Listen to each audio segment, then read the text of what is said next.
কিছু সেদ্ধ হয়ে যায়।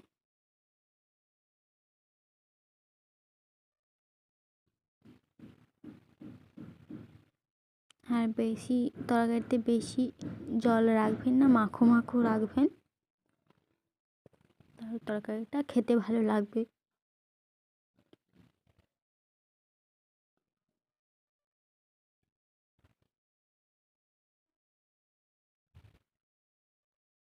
তো বন্ধুরা, আমাদের তরকারিটা হয়ে গেছে। এর মধ্যে একটু সর্ষের তেল দিয়ে দেব। তো বন্ধুরা, আপনারা চাইলেন ধনে পাতা দিতে পারেন। আমাদের বাড়িতে ধনে পাতাটা শেষ হয়ে গেছে, তার জন্য দিতে পারলাম না। আপনারা দেবেন, নিশ্চয়ই দেবেন। তো বন্ধুরা, আমাদের তরকারিটা তৈরি হয়ে গেছে, এরপর এটা ঢেলে নিয়েছি। তো বন্ধুরা, আজকে আমাদের ভিডিওটা এখানেই শেষ করছি। তো দেখা হচ্ছে নেক্সট ভিডিওতে। ততক্ষণের জন্য টাটা বন্ধুরা।